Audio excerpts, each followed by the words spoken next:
한 맹인이 구걸하고 있다가 앉아서 구걸하고 있다가 예수님이 지나간다는 이야기를 듣고 다윗의 자손 예수여 나를 불쌍히 여겨주시라고 소리를 지르는데, 사람들이 그 소리를 듣고 맹인에게 꾸짖었다고 그랬습니다. 그리고 조용히 하라, 잠잠하라. 그런데 그 말을 듣고 더 크게 소리를 지른 거예요. 그래서 결국은 이 맹인이 눈을 뜨게 되고 보게 되어서 하나님께 영광을 돌린 내용입니다. 사실 우리가 성경을 읽으면서 오해하게 될 때가 많은데, 그 중에 하나가 마치 이게 옛날 사건을 이야기한 것으로 오해를 하죠. 지금 우리의 삶 속에 하나님이 하고 계시는 일을 설명하는 비유로 이 사건을 사용하시는 건데, 우리는 이 사건이 중심이라고 오해를 해요. 이 사건은 비유죠, 표적. 지금 하나님은 우리를 한 사람 한 사람 진리를 알게 하시고 더 자유롭게 하도록 계속 돕고 계십니다. 근데 우리는 하나님이 나를 돕고 계신다는 게 안 보이고 안 느껴지고 전혀 마음에 다 와닿지 않을 때가 참 많아요. 어린아이들이 부모가 아이를 사랑하고 아이를 잘 양육하기 위해서 고민하고 끊임없이 더 잘 키우기 위해서 여러 방법들을 생각하고 그 중에 하나를 선택해서 돕고 있다는 걸 아이들은 모를 수 있지만, 그래도 부모의 그 사랑과 관심 속에 자녀들이 자라온 건 바꿀 수 없는 진리인 것처럼, 하나님이 나에게 진리를 알도록 도와오신, 그래서 내 삶에 자유롭도록 도와오신 그 손길이 한순간도 멈추지 않았다는 건 바꿀 수가 없어요. 오늘 말씀을 통해 하나님이 어떻게 우리를 진리를 알게 하시는가를 소개하는 말씀인데, 오늘 우리가 이렇게 예배에 왔다는 건 다윗의 자손 예수께 불쌍히 여겨주시라고 외치고 있는 모습을 우리는 모르고 지금 앉아있죠. 사람들은 왜 여기 와서 예배를 드리는지 모르고 드릴 수 있지만, 우리가 이렇게 예배를 드리고 있는 건 예수님이 지나가신 소리를 들었고 또 우리의 마음에 우리의 간절한 소원이 생겼죠. 다윗의 자손 예수여 나를 불쌍히 여겨주시라는 그 마음의 소원이 우리에게 일어난 겁니다. 그러자 그 소원만 일어나는 게 아니라 그 소원을 꾸짖고 잠잠케 하는 많은 일도 동시에 일어나게 돼 있어요. 우리에게는 마음의 소원이 일어남과 동시에 그 소원을 꾸짖고 잠잠케 하는 생각들도 항상 동시에 쉬지 않고 같이 맞물려 갑니다. 마치 낮과 밤이 쉬지 않고 반복되는 것처럼 불쌍히 여겨주라는 소원과 함께 그 마음의 소원을 잠잠케 하는 소리도 반복해서 들리게 되는 거죠. 그런데 주님은 우리의 소원을 어떻게 도우시는가? 어떻게 진리를 알도록 도우시는가? 어떻게 우리의 삶이 정말 날로 날로 더 자유롭도록 도우시는가? 첫째는 우리에게 내가 무엇을 원하는가를 깨닫도록 도우십니다. 예수님이 그 소경의 외침을 듣고 무엇을 하여 주기를 원하느냐라고 질문하세요. 이 질문은 너무 무의미한 질문처럼 느껴져요. 아니, 소경이, 맹인이 예수님께 나와서 불쌍히 여겨주라고 이야기할 때 당연히 보기를 원해서 나온 거지 다른 원함이 있을 리 없다는 생각이 들 수 있습니다. 그런데도 불구하고 예수님은 무엇을 하여 주기를 원하느냐 물으신 이유는 우리 스스로 내가 정말 원하는 게 무언가를 깨닫도록 도우시는 말씀입니다. 진리를 안다는 건 내가 정말 원하는 게 무언가를 정확히 이해하는 첫 단계가 필요하다는 거죠. 여러분들이 원하는 게 뭡니까? 지금 여기 앉아있는 우리 모두는 각자 원하는 게 있습니다. 몸이 아프신 분은 빨리 회복을 원합니다. 경제적인 어려움 속에 있는 분들은 경제적인 문제가 해결되기를 원합니다.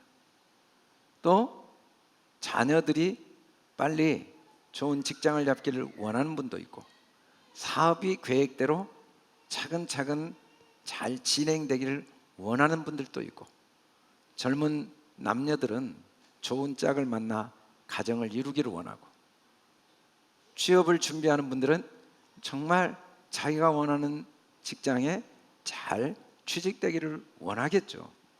우리에게는 각자 원함이 있어요. 원함. 우리 모두는 원함이 있지만, 그런데 예수님은 우리가 그렇게 기도할 때마다 물어보시는 거예요.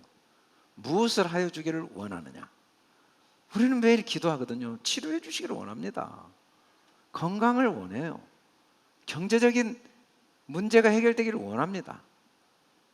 직장 잡기를 원해요. 그 원함이라는 게 도대체 뭔가, 주님은 우리에게 생각해 보도록 하신 질문이에요. 여러분, 원함이 욕망과는 좀 다를 수밖에 없는 건, 이 욕망, 욕구는 짐승도 있거든요. 짐승은 우리의 생각에 욕망이 없을 것 같지만 있어요. 욕구도 있어요. 그런데 걔가 원한다고 말할 수 없어요. 걔는 원함이 없습니다. 짐승들이 원함이 없다고요. 왜냐하면 그들이 생각이 없는 건 아니지만, 그들이 감정이 없는 게 아니고, 그들이 지식이 없는 게 아니에요. 원함은 지정의 활동만은 아닙니다. 그들도 생각이 있죠. 그런데 그들에게는 마음이 없어요.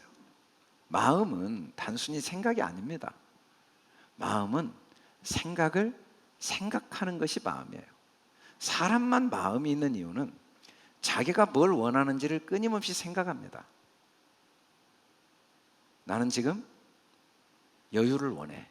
나는 자유를 원해. 나는 아내의 이해를 원해. 나는 남편의 존중을 원해. 나는 건강을 원해.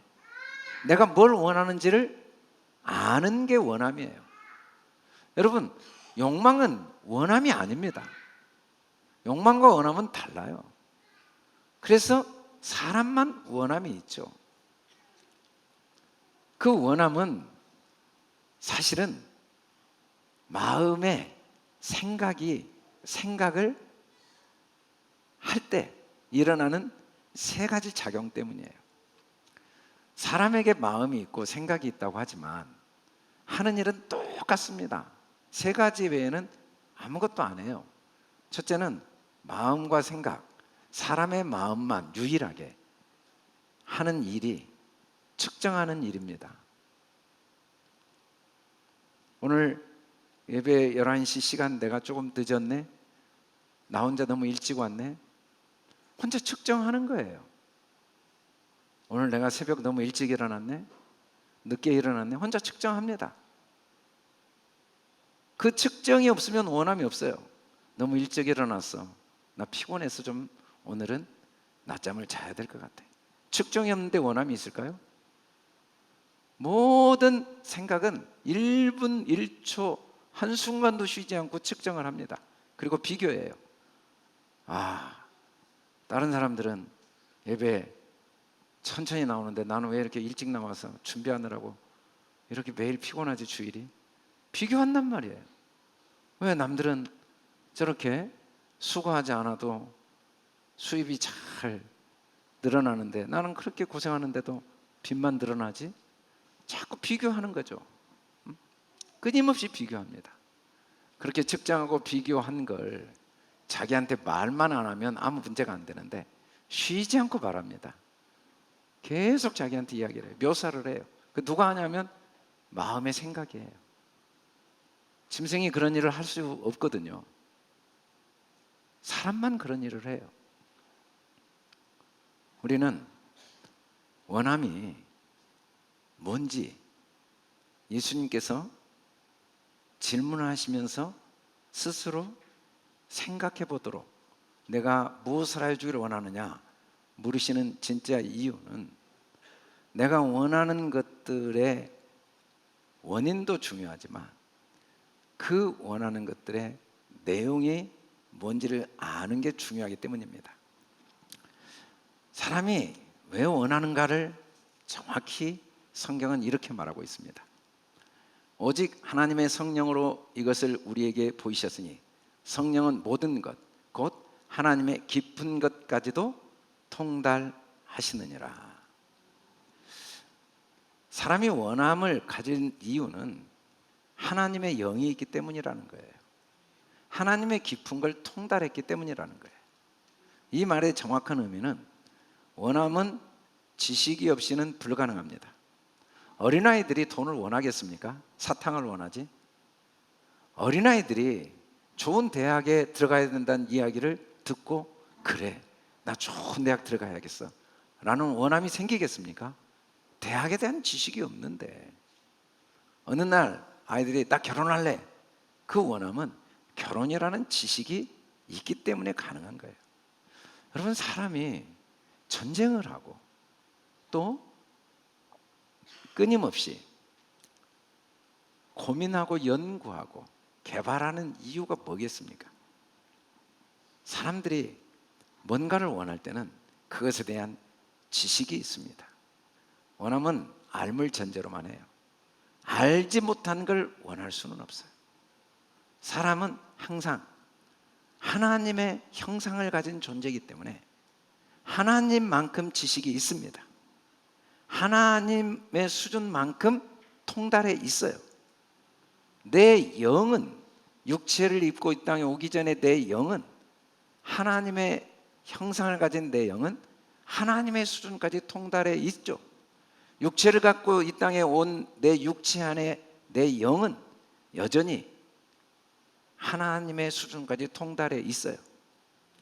사람들이 정말 괴로운 건 도대체 왜 나는 이 원함을 멈출 수 없는가? 너무 괴로운 거예요. 왜냐하면 원함 때문에 실망하거든요. 그러나 그렇다고 원함을 포기할 수 없는 이유는 원함 때문에 보람을 느끼거든요. 그 원함 때문에 발전이 있고 성장이 있는 거죠. 그래서 원함은 우리에게 기쁨도 주고 의미도 주고 삶의 원동력도 되지만 동시에 이 원함은 우리 삶에 말할 수 없는 고통과 절망과 좌절을 주어요. 그래서 원함을 멈춰버리려고 가끔 사람들은 잠들기를 원합니다.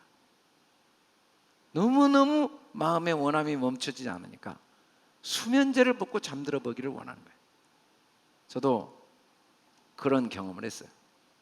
아내가 하늘나라 간 다음에 저녁에 잠을 잘 수 없으니까 잠자고 싶은 원함이 너무 간절한데 그 원함을 이룰 수 없고 그렇다고 그 원함을 포기할 수 없고 그러니까 원함을 생각하지 않는 잠에 들고 싶은데 잠도 안 오고 그러니까 수면제를 먹게 되더라고요. 수면제. 그리고 심지어는 이제 마약을 복용하기도 하죠. 그러면 생각하지 않아도 되니까 원함. 술을 먹기도 하죠. 그러면 측정이 희미해집니다. 비교가 희미해져요. 술에 취하면 묘사가 희미해지죠. 원함이 희미해지니까 좀 자유로워요. 심지어는 그런 수면제나 술이나 마약을 복용하는 방법 말고도 그냥 목숨을 스스로 버리기를 원합니다. 왜냐하면 원함을 멈출 수가 없으니까. 왜 그렇게 원함을 멈출 수 없는지 자기도 몰라요. 그런데 원함은 멈춰지지 않는 이유가 우리는 이미 영으로는 하나님의 수준까지 통달해 있기 때문에 원함이 멈춰지지 않아요. 많은 사람들이 오해를 합니다. 저 사람은 무슨 소원이 있겠어. 빚도 하나도 없고 몸도 건강하고 직장도 좋고 자녀들도 잘 크고 그런데 그 사람에게도 또 원함이 있어요. 어쩌다가 저는 큰 나라에 대통령이 돼서 더 이상 원할 게 뭐가 있어. 그런데 우크라이나를 침공하자는 원함이 있잖아요. 원함이 멈추질 않아요.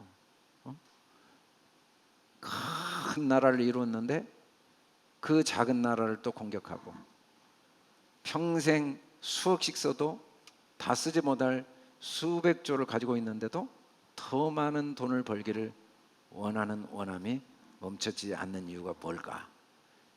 그걸 성경은 이렇게 이야기합니다. 우리가 세상의 영을 받지 아니하고 오직 하나님으로부터 온 영을 받았으니 이는 우리로 하여금 하나님께서 우리에게 은혜로 주신 것을 알게 하려 하심이라. 우리가 이 땅에 삶을 사는 진짜 목적은 하나님이 은혜로 주신 것을 경험하고자 하는 마음의 소원 때문에 우리는 이 땅에 태어난 겁니다. 우리는 이 땅에 버려진 존재가 아니고 우리 스스로 하나님의 자녀로서 하나님의 모든 능력을 가진, 하나님의 형상을 가진, 하나님의 거룩한 성령을 소유한 하나님의 자녀로서 그 영광을, 그 하나님의 은혜를 경험하기 위해서 온 거예요. 그런데 우리가 경험을 하려면 하나님 수준까지 경험해야 되는데 도대체 그 수준이 하나님 수준인데 멈춰질 수 있겠냐고요. 역사는 5,000년 역사라고 이야기도 하고 1만 년 역사라고도 하고 수십억 년이라고 이야기하는 사람도 있지만 중요한 건 역사는 끊임없이 진보하고 발전해 왔다는 사실은 분명합니다. 지금 우리가 아무리 불행하다 해도 수백 년 전에 가장 원함이 완벽하게 이루어졌다는 왕보다도 행복합니다. 그들은 원하는 대로 이동할 수가 없었고 원하는 걸 원하는 사람과 얼굴을 마주 보면서 소리를 듣고 이야기할 수가 없었어요. 우리는 인터넷으로 화상으로 대화를 해요. 그들은 여름에 겨울 음식을 먹을 수 없었고 겨울에 여름 음식을 먹을 수 있는 사람이 없었죠. 우리는 마음껏 먹는 시대에 살고 있어요. 왜냐하면 끝없는 원함 때문에 역사는 계속 발전해 온 거죠. 그런데도 우리는 만족이 없습니다. 예수님께 어떻게 영생을 얻을 수 있냐고 물어보러 온 청년이 있었어요. 그 청년이 원하는 건 영생은 부와 권세와 명예라고 생각했겠죠. 알고 보면 우리가 원하는 건 부입니다. 우리가 원하는 건 권세예요. 우리가 원하는 건 명예예요. 뭐 수천 가지가 있지만 이거 외에는 없어요. 알고 보면 사람들이 원하는 건 똑같아요. 그런데 그 질문을 들은 예수님은 한 가지 부족한 게 있다. 영생을 얻기 위해서 한 가지 부족한 게 있다. 그러면 그 부족한 것을 네가 알게 되면, 그 부족한 걸 갖게 되면, 그리하면 하늘에서 보화가 내게 있으리라. 한 가지 부족한 것은 가서 내게 있는 것을 다 팔아 가난한 자들에게 주라. 참 이 말이 앞뒤가 안 맞아요. 다 팔아 가난한 자들이 누군지 알고 줘요. 도대체 가난한 자가 누구고 다 판다는 기준이 뭐겠어요? 그래야만 하늘에 보화가 있대요. 근데 이 한 가지 부족한 게 뭐냐면 우리 모두가 진짜 원하는 게 한 가지라는 걸 가르쳐주고 있어요. 여러분, 사람들이 원하는 건 하나밖에 없어요. 부를 원하고 명예를 원하고 권세를 원하는 것 같지만 내가 진짜 원하는 건 딱 하나예요. 그건 하늘의 보화입니다. 하늘의 보화. 하늘은 공간이 아닙니다. 하늘은 하나님이 계신 곳이고 하나님이 계신 유일한 곳은 우리 마음이에요. 우리 마음의 보화. 이 한 가지가 부족한 거죠. 우리가 진짜 원하는 건 한 가지를 원하고 있어요. 사람들이 다 돈을 원하는 것 같죠? 권세를 원하는 것 같죠? 명예를 원하는 것 같죠? 그거 왜 원하는지 압니까? 사실은 한 가지 때문에 그래요. 그 한 가지는 내가 누군지 알고 싶은 거예요. 내가 누군지. 나는 도대체 어느 정도의 부를 가진 사람이지? 나는 어느 정도의 능력이, 권세가 있는 사람이지? 나는 어느 정도의 명예가 있는지를 알고 싶은 거예요. 확인하고 싶은 거예요. 그거 외에는 아무것도 없어요. 그걸 알고 싶은 욕망을 포기할 수가 없어요. 더 오래 살고 싶고, 더 많은 돈을 벌고 싶고, 더 능력 있고 싶고, 더 권세를 갖고 싶고, 더 명예, 사람들에게 존경받고 싶은 이유는 도대체 내가 누군가를 확인하고 싶어서 그래요. 아, 나 이런 사람이야. 나 이런 사람이야. 사람이 원하는 건 자기가 누군지 알고 싶은 거예요. 그거 외에는 관심이 없어요. 뭐 정치 지도자들, 우리가 하는 수많은 질문들 있죠. 뭐 애들도 질문해요. 막 크면. 저희 장모님이 자주 하던 이야기가, 제 아내가 어릴 때 차를 타고 가면은 똑같은 질문을 수백 번을 한대요. 저거 뭐야? 이야기해서 또 저거 뭐야? 또 저거 뭐야? 저거 뭐야? 그런데 모든 애들이 그러죠.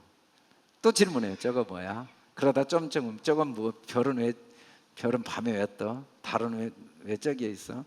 해는 뭐야? 뭐 물어보고, 뭐 원숭이는 뭐야? 호랑이는 뭐야? 계속 물어봐요. 엄마는 왜 그래? 뭐 아빠는 왜 그래? 이렇게 물어봅니다. 근데 그 모든 물어보면요, 자기가 누군지 알고 싶은 질문이에요. 우리가 지금 계속 궁금하죠. 나는 앞으로 어떻게 될까? 내 삶은 어떻게 평가될까? 지금 나의 상황은 어떨까? 내가 계획하는 일은 어떻게 될까? 우리는 계속 궁금해요. 근데 그 모든 질문의 진짜 목적은 내가 누구인지를 몰라서 그래요. 내가 누구인지 지금 모르겠어요. 내가 누구인지. 나를 알고 싶은 거죠. 그런데 우리는 하나님께 이미 은혜로 모든 게 주어진 자라는 걸 몰라서 계속 원함의 고통을 당해요. 원한 건 이미 이루어져 있는데, 이미 이루어졌다는 사실을 우리는 모르죠. 몰라요. 그건 은혜로 주어진 거지, 부가 노력에서 얻는 게 아니에요. 은혜로 주어진 거예요. 권세가 은혜로 이미 주어진 거지, 어떤 뭐 비교하고 경쟁하고 측정해서 주어지는 게 아니라고요. 명예가 어떤 일을 이루고 어떤 상태에 도달해야 주어지는 게 아니라 은혜로 이미 주어진 것을 모르죠. 신령한 자는 모든 걸 판단한다, 이 말은 이제는 절대로 누구에게도 판단받지 않는다고 그랬어요. 아무에게도 판단받지. 왜? 나는 이미 모든 원함을 왜 갖고 있냐면, 그 원함이 이미 내게 주어져 있는 걸 경험하기 위해서 갖는 거지, 그 원함이 없어서 원함을 갖는 게 아니라는 걸 아는 자가 신령한 자죠. 여러분, 사람이 뭔가를 원할 때 도대체 뭘 원하는가? 나를 확인하기를 원하는 거예요. 내가 누구인가를 확인하는 걸 원하는 거죠. 예수님은 이런 그에게 뭐라고 대답하셨냐면, 이런 질문한 예수님에게 그가 뭐라고 대답하면, 주여 보기를 원합니다 그랬어요. 본다는 게 뭘까요? 예수님이 맹인을 요한복음 9장에서 눈을 뜨게 합니다. 그런데 놀라운 건, 누가 눈을 뜨게 했냐고 물어본 다음에 예수님이 눈을 뜨게 했다고 그랬더니, 예수는 죄인인데 어떻게 그에게 눈을 뜨게 하는 능력이 있냐고 그 맹인을 비난한 후에는 그래도 받아들이지 않으니까, 나는 모르겠다, 그래도 예수란 분이 내 눈을 뜨게 한 건 확실하다라고 했더니 출교를 시켜버립니다. 출교는 가장 큰 형벌이죠. 유대 사회에서 출교가 가장 큰 형벌이에요. 가장 큰 처벌입니다. 출교를 당했을 때 예수님이 그에게 찾아왔어요. 그러자 당신은 누굽니까? 라고 할 때 내가 그다 라고 이야기하신 후에 예수님이 하신 말씀이, 나는 심판하러 왔다. 여러분, 예수님은 심판하러 왔어요. 왜냐하면 그 심판이 구원이니까. 심판이 구원입니다. 뭘 심판하냐면, 내가 누구인지를 모르는 걸 심판하는 거예요. 구원이 뭐냐면 내가 누구인지를 알게 하는 거예요. 구원받았다면 심판받은 거고, 심판받았다면 구원받은 거예요. 그건 표현이 다른 거지 똑같은 말이에요. 우리가 심판받기 전에는 구원이 없습니다. 뭐가? 내가 누구인지 모르는 게 심판받아야 돼요. 나를 판단하는 것을 심판받아야 돼요. 아직도 측정하고 아직도 비교하는 것이 심판받지 않으면 구원을 못 받아요. 구원은 판단하고 있는 것이 없어져야 돼요. 왜? 더 이상 측량할 게 뭐가 있어요? 내 수준이 하나님 아버지의 수준인데 더 이상 비교할 게 뭐가 있어요? 내 수준이 하나님 아버지의 수준이라는 게 바뀔 수가 없는데, 경험은 바뀌어요. 경험은 육체를 가지고 가서 키도 다르고 외모도 다르고 국가도 다르고 신분도 다르고 지위도 다르고 경제적인 수준도 다르고 사회적인 지위도 다른데 그건 경험이지 그 사람이 아니에요. 그게 나라고 생각하는 심판이, 나라는 생각이 심판받지 않고는 구원이 없는 거죠. 그러면 진짜 심판을 받으면 어떻게 되는가? 심판을 받으면 보지 못하는 자들이 보게 됩니다. 이게 심판받은 거예요. 이게 구원입니다. 뭘 보는 거예요? 내가 누군지를 보게 되는 거죠. 내가 하나님의 아들이구나, 내가 하나님의 능력이구나. 많은 분들이 기도를 해도 믿질 않아요. 내게 예수님이 하시는 능력, 그 자리에서 죽은 자를 살리는 능력보다 더 큰 능력이 있다는 걸 믿지 않지만, 안 믿는다고 내게 능력이 없어질 수는 없는 거거든요. 보지 못해서 그러죠. 내가 갖고 있는 능력이 안 보이고, 내가 수없이 많은 실패를 경험하지만 그건 경험이지, 나는 실패할 수 없는 넉넉히 승리자로 내가 한순간도 살지 않았다는 사실이 바뀔 수는 없어요. 그건 바뀌지 않아요. 아무리 안 믿어도. 그게 보이는 게 심판입니다. 보지 못한 자들은, 보는 자들은 맹인되게 한다. 자꾸 보는 거예요. 지나온 시간과 현재와 미래를 육체대로 보는 거예요. 육체대로 판단하는 게 심판받는 거, 그 맹인되는 거죠. 그게 이제 못 봐야 돼요. 그게 안 보여야 돼요. 육체로 사람을 보는 걸 안 봐야 돼요. 그게 구원이에요. 그게 진리고, 그 목적으로 예수님이 이 땅에 오신 거죠. 그 목적으로 예수님이 이 땅에.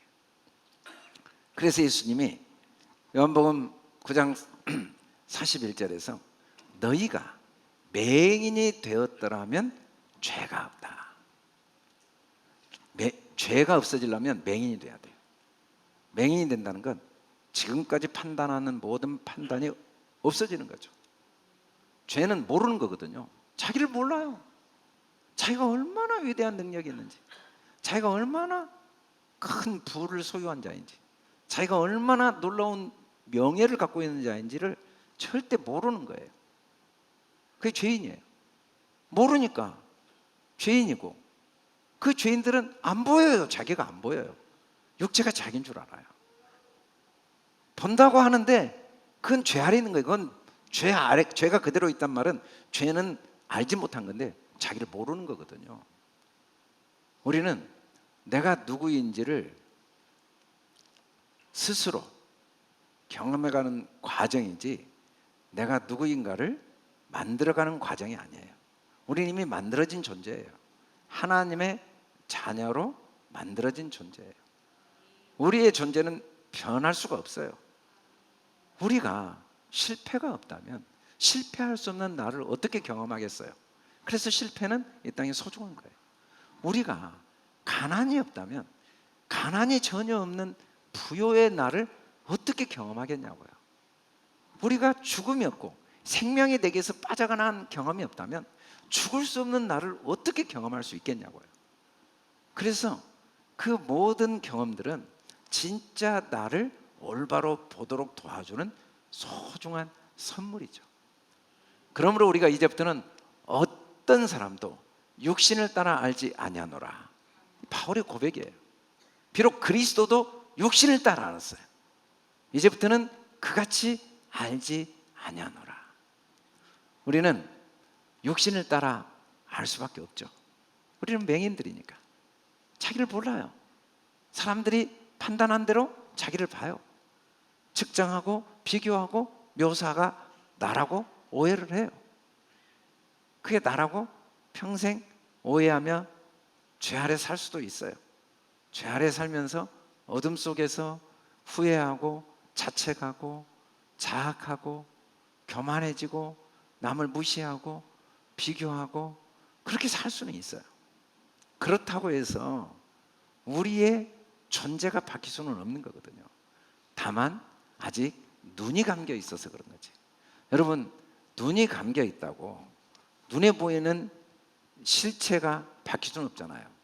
실체는 그대로지만 내가 못 본 것과 똑같아요. 내 영의 눈, 육신을 따라 살기 때문에 믿음의 영의 눈이 감겨 있어서 나를 보지 못한다고 내가 변하거나 없어질 수는 없는 거죠. 그러나 육신을 따라 살지 아니하는 사람은, 진리를 따라 사는 사람들은 눈이 열린 사람들이죠.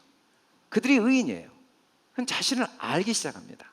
그런즉 누구든지 그리스도 안에 있으면 새로운 피조물이라. 이전 것은 지나갔으니 보라 새 것이 되었다.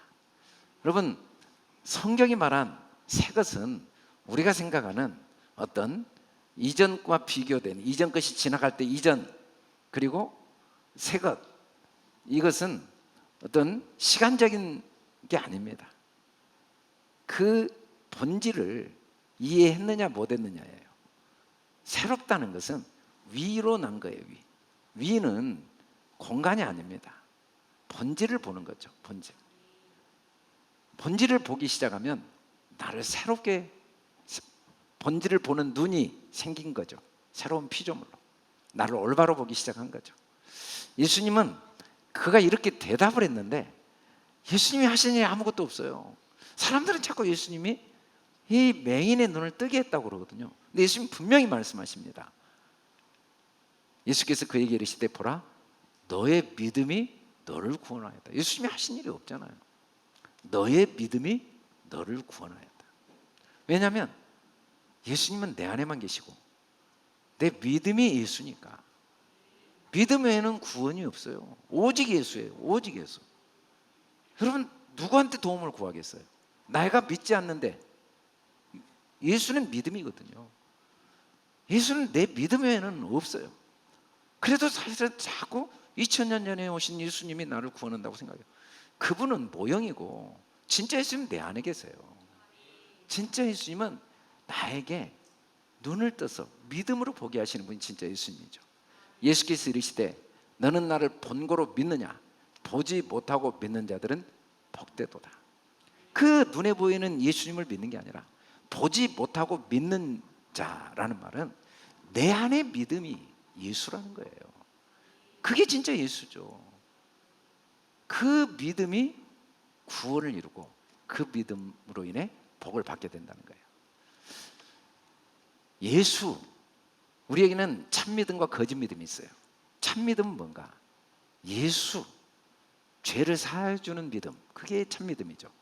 히브리서 11장 23절에 믿음으로 모세가 낳았을 때 그 부모가 아름다운 아임을 보고 석 달 동안 숨겨 왕의 명령을 무서워하지 않았다. 여러분, 아들을 낳으면 나일강에 던져 죽이라고 한 때에 아이가 태어났어요. 이보다 불쌍한 아이가 어디가 있습니까? 더군다나 딸이면 던지지 않아도 되는데 아들이면 태어난 즉시 나일강에 던져져야 될 그 상황에 태어난 아들, 그 아들은 역사 속에 너무너무 불쌍하고 불행한 아들이죠. 그런데 믿음으로 볼 때는 아름답게 보이는 거예요. 그 아이가 아름다운 아이로 보이는 거죠. 왕이 아이를 낳으면 반드시 나일강에 던지라고 명령했는데 그 명령이 무섭지가 않은 거예요. 그 명령이 나를 향한 사랑으로 들리지 두려움으로 들리지 않는 거죠. 왕의 명령을 무서워하지 않았다. 믿음은 뭐냐면, 믿음은 좋은 열매를 맺어내는 겁니다. 좋은 나무마다 아름다운 열매를 맺고, 믿음은 좋은 열매를 맺는 건데 그 좋은 열매는 아름다운 열매예요. 아름답게 보여지는 게 진짜 믿음이에요. 아름답게 보여지는 거예요. 오늘 주님이 물으십니다. 무엇을 하여 주기를 원하느냐? 그러자 대답합니다. 보기를 원하나이다. 뭘 봐야 되겠습니까? 민수기 13장에 보니까 12두령들을 가나안 땅을 정복하기 전에 미리 보내서 정탐하고 오게 했더니 12령들은 악평을 합니다. 그 땅을 그 주민들도 삼켜버렸는데 우리에게는 얼마나 그 땅이 악한 땅이겠느냐. 그 주민들도 살기 힘든 땅인데 우리에게는 얼마나 악한 땅이냐. 땅을 악평합니다. 두 번째는 거기에 있는 사람들에 비해서 우리는 메뚜기다. 땅도 너무 안 좋고, 그리고 거기에 들어가면 우리는 반드시 죽게 된다. 그래서 밤새도록 통곡을 합니다. 그러나 갈렙과 여호수아는 회중들에게 말합니다. 우리가 두루 다녀 정탐한 땅은 심히 아름다운 땅이다. 아니, 땅이라는 환경은 하나예요. 산악과 돌과 광야밖에 없는 땅이라는 사실은 바꿀 수 없어요. 그 땅이 둘이 아니에요. 그 땅은 육체의 눈으로 보면 그 주민을 삼키는 악한 땅이에요. 이스라엘 가보면 광야와 돌들과 산밖에 없고, 그 땅이 악한 땅이고 주민들을 고통스럽게 하는 땅인 게 확실하지만, 그러나 갈렙과 여호수아는 그 땅마저도 하나님이 만드신 땅인데 아름답지 않을 수 없다고 믿은 거죠. 하나님이 안 하신 일이 있어야 아름답지 않은 일이 가능하죠. 우리는 살다 보면 원치 않는 일을 경험합니다. 사고를 당할 때도 있고, 사기를 당할 때도 있고, 어리석은 선택을 할 때도 있고, 미련한 결정을 할 때도 있고, 오해를 받을 때도 있고, 상처를 받을 때도 있어요. 그러나 바꿀 수 없는 건 참새 한 마리도 하나님이 허락하시지 않으면 땅에 떨어지지 않는다고 하신 예수님 말씀처럼, 이 세상에 단 하나도 하나님이 하시지 않는 일이 있을 수 없다는 사실 때문에 우리의 믿음의 눈으로 보면 다 아름답지 않을 수가 없습니다. 우리는 지나온 시간이 후회스러울 때도 있습니다. 억울할 때도 있고, 다시는 기억하고 싶지 않은 시간도 있지만, 그럼에도 불구하고 하나님이 하시지 않는 일이 있을 수 없다는 변할 수 없는 진리를 아는 자, 죄가 사해진 자에게는 그 시간이 하나하나 아름답지 않을 수가 없는 거죠. 앞으로 우리에게 어떤 일이 닥칠지 예측할 수는 없습니다. 우리에게 광야길이 나올지, 아니면 바닷길이 나올지, 대적자들이 나올지, 돕는 자들이 나올지, 어떤 일이 우리에게 닥쳐올지 알 수는 없음에도 불구하고 우리에게는 기대와 설레임이 있을 수밖에 없는 이유는 그 모든 주관자가 하나님이시고, 그러므로 그 모든 사건은 아름다울 수밖에 없다는 거예요. 우리가 지금 처한 상황도 아름답지 않을 수는 없습니다. 우리는 조급합니다. 우리는 불안하고, 우리는 괴롭고, 우리는 낙심이 돼요. 왜냐하면 우리의 생각은 세 가지만 하니까. 측정하고, 비교하고, 묘사하니까. 그게 나라고 착각하니까. 그럼에도 불구하고 그건 경험이지 내가 아니고, 그래서 내 모든 경험들이 내가 보기에 악한 것 같아도 아름다울 수밖에 없는 거죠. 결론적으로 주님은 오늘 그의 믿음을 통해 그에게 약속의 복이 임하게 되었습니다. 그에게 임한 축복은 보게 된 거죠. 주여 보기를 원합니다 라는 그의 간절한 외침이 이루어진 겁니다. 과연 적과 꿀이르는 땅이니라. 적과 꿀이르는 땅입니다. 다만 여호와를 가가지 말라. 그 땅 백성들을 두려워하지 말라. 그들은 우리의 먹이라. 그들의 보호자는 그들에게 떠났고 여호와는 우리와 함께 하신다니라. 사실은 문맥상 약간은 어감이 잘 와닿지 않아요. 먹이라는 말은 내가 겪어왔던 사건은 내 이해력으로는 이해가 안 되지만 나를 위해 완벽하게 나를 돕는 사건밖에 없었습니다.